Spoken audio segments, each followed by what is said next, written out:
The thing that was interesting about this world and this movie for me was Matt Reeves' vision for it. He really wanted to take this world and ground it in reality. You have any idea the kind of trouble you're in? He wanted to reference iconic ideas about gangsters and Gotham and America. It was about finding a balance between film noir ideas and how to make that contemporary.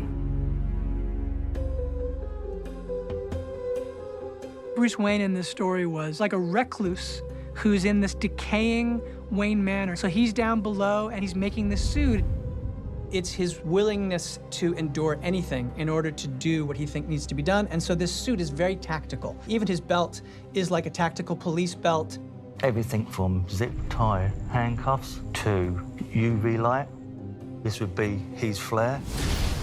And then we have sticky bombs, so they can either be placed and set by hand, or they can be fired from this cartridge here.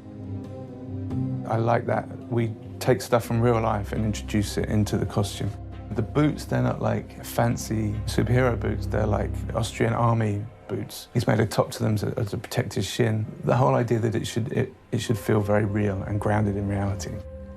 But when it came to the flip side of it, which is Batman can't go looking out for crime in the night dressed as Batman, so what does he do? He goes out as the Drifter. Rob was involved in the evolution of this costume. He really wanted to push the workwear and the idea that that's what makes you most invisible in a modern crowd. He specifically spoke about the dock workers in Manhattan.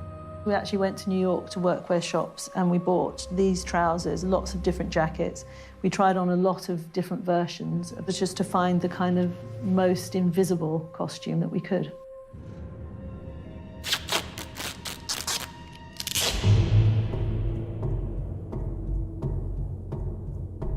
Paul Dano and Matt were both adamant that they wanted to research what the Riddler could have found in a surplus store near his house, and that would have been the kind of parameters of the options available to him. This is exciting. The way it looks, the glasses, finding that pair of glasses was really important. We went through a lot of different pairs of glasses. I don't know, maybe we tried on 200 pairs of glasses. I love those clear frame glasses. There's just something about them with over the mask. There's something scientific, doctor-y, like, I don't know. There's just some vibe there that I think is really fun.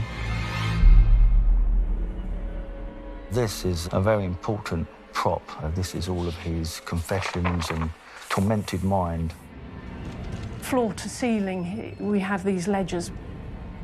We had some makers in for many weeks to manufacture all of those by hand, yeah.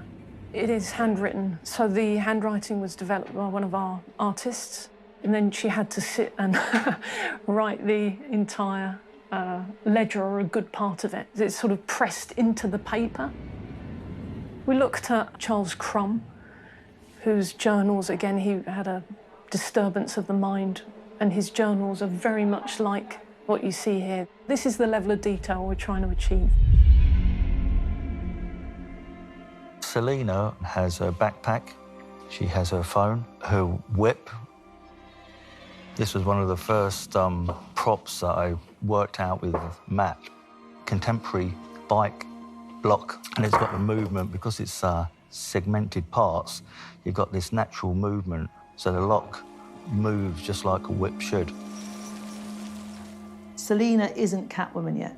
That's one of the things to be clear about. It feels very feminine and very sexy, but still at the same time practical. And then the idea was, how can we take those things and tweak them just a bit so you can see, oh, it's kind of ripping at the seams. It could become the catsuit.